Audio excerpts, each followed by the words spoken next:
That was an effort to install a very complex instrument on the seafloor, a big package.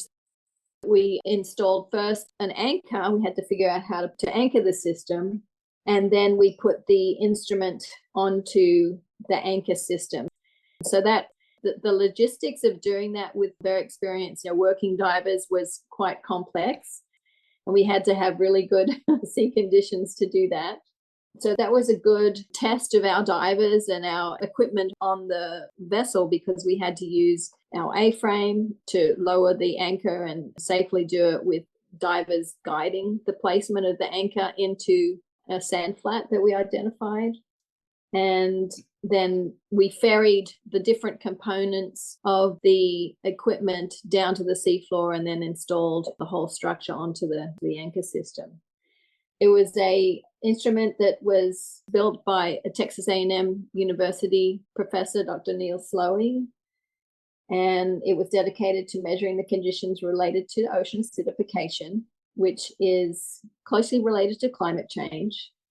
So the ocean increases in acidity through a series of chemical reactions by absorbing carbon from the atmosphere in the form of carbon dioxide.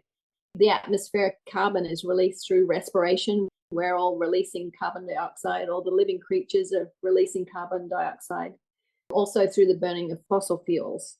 So the more fossil fuels are burned, the more CO2 is in the atmosphere. And the ocean absorbs, I think, about 30% of the carbon in the atmosphere. So the more carbon that's released, the more uptake that is required by the ocean.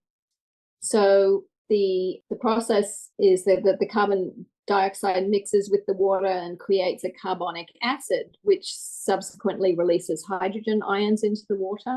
This increases the ocean's acidity, and that's what we're measuring when we're measuring pH. Now, we're not saying that the ocean is acidic, it's still more alkaline, but it's decreasing in pH, which is moving to the more acidic side.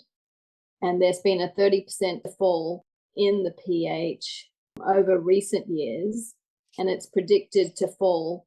Right now, it's about 8.1 pH.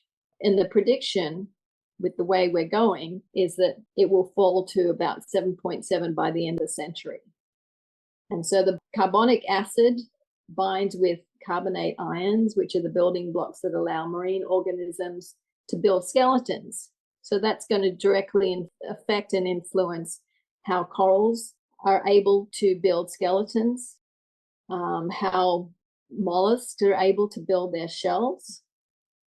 And think of oysters, they won't be able to build their shells in that change scenario.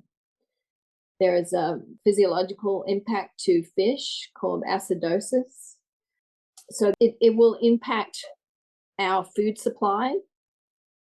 One thing that's interesting to think about is that in the tropical climate, the warmer water can't absorb as much carbon dioxide. So it's really the colder water climates that are going to be and are more susceptible to ocean acidification. There have been impacts already recorded in Antarctic waters. But we, as managers and researchers, we are monitoring the levels of ocean acidification by taking water samples, putting these instruments in, and doing biological surveys to look at the trends and impact possible migration and adaptation of species. One of these big complex things that we can't really do a lot, but we can measure things as managers of the sanctuary, but also understand as a community and as a population and species what we can do personally to change our impacts on a very personal scale. So we can make decisions to reduce our carbon footprint that may not look measurable from one person, but if you look at a community level or a city level or a country level, it really does have real life influence and potential if you consider the really harsh consequences of a changing environment, climate change, and the trickle-down effects of things like ocean acidification.